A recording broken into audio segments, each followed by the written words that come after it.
Incredible intensification in a very short amount of time, 10 to 15 feet high. That would be historic for the Tampa Bay region. Could it be meteorologist Max Tsaparis? It's the Scooby-Doo villain reveal.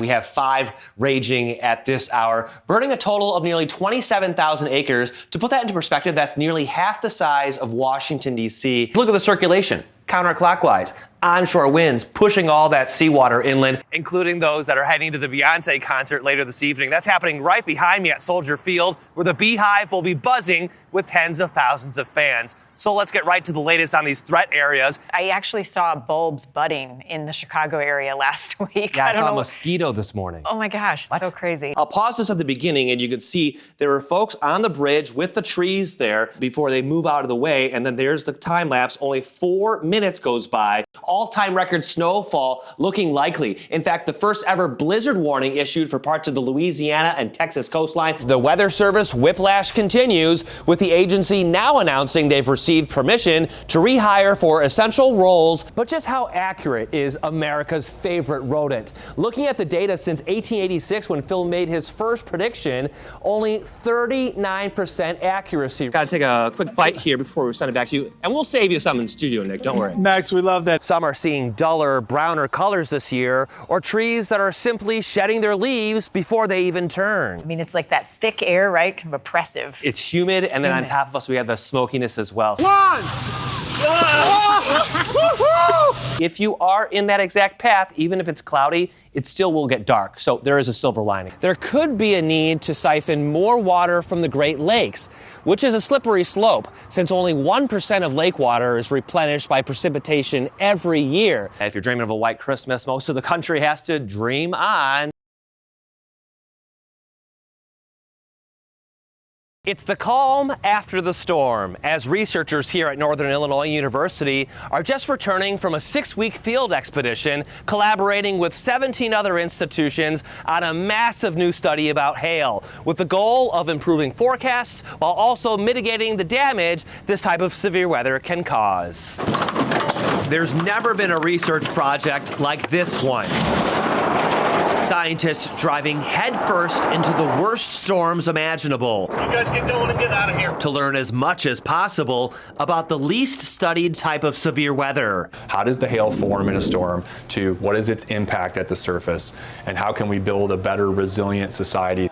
Hail causes $10 billion in damage across the country every year. So when NIU meteorology professor Dr. Victor Gensini was awarded an $11 million grant from the National Science Foundation, he knew that would put a dent into his quest for knowledge. You can tell by the hood, it looks more like a golf ball than a truck hood. I was going to say Swiss cheese. Swiss cheese is a good analogy. The professor, in charge of over 100 researchers, driving more than 24 vehicles, covering 15,000 miles of the Great Plains, setting up equipment to surround the storm, getting a 3D look within the clouds to see how hailstones develop to better improve computer model forecasts. Was it harder coordinating 30 vehicles in the field or your 3 sons?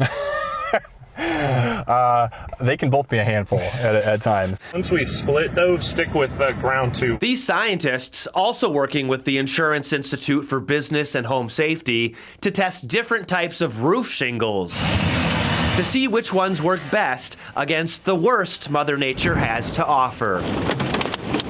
And it's a race against the clock, as there's only a matter of minutes to collect the hail samples before they melt away. You'd be parked, right?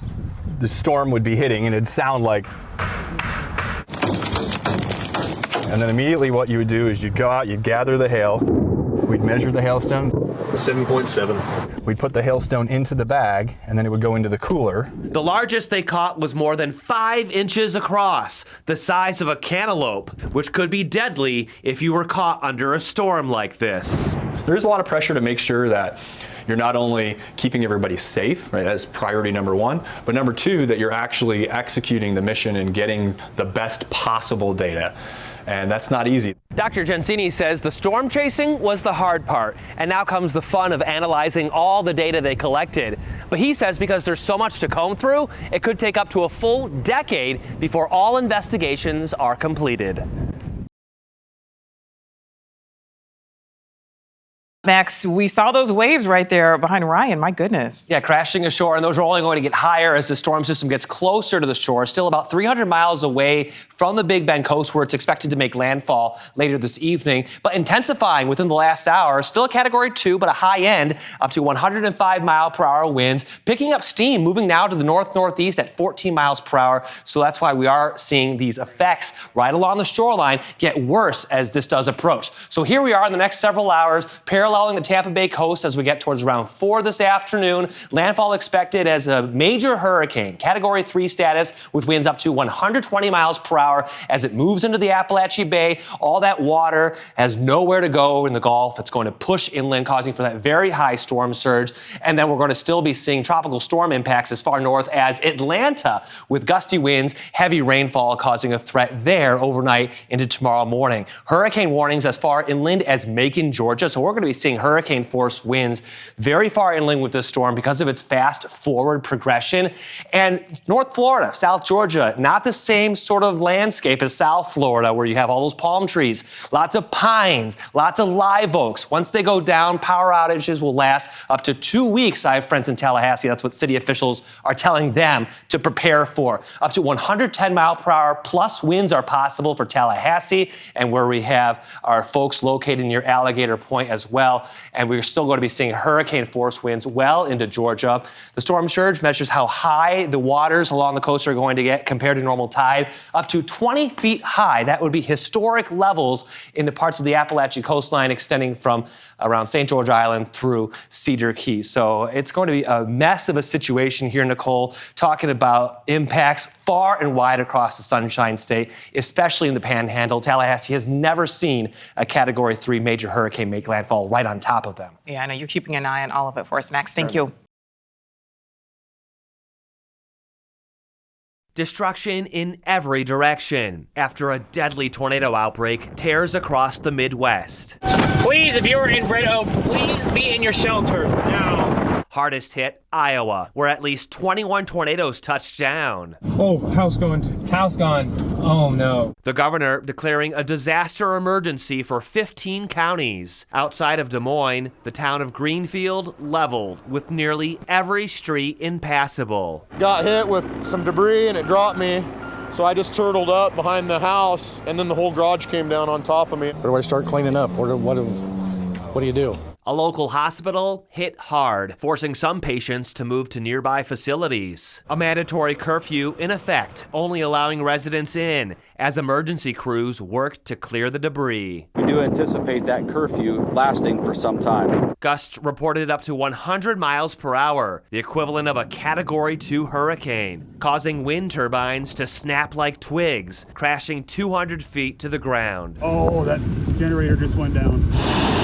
While in Nebraska, roads turned to rivers as the storm system dumped more than 6 inches of rain near Omaha. Rising waters, stranding drivers, forcing emergency rescues.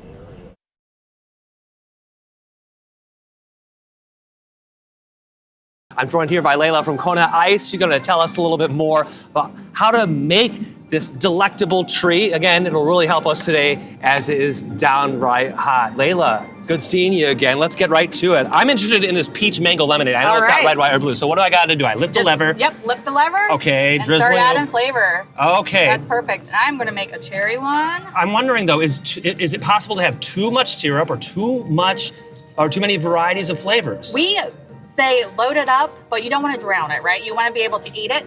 So as long as you see that nice fluffy snow, you are good to go. That looks perfect. Yeah, you don't think I need more? I think I need a little bit more in the back. Sure. Here. Okay, yeah.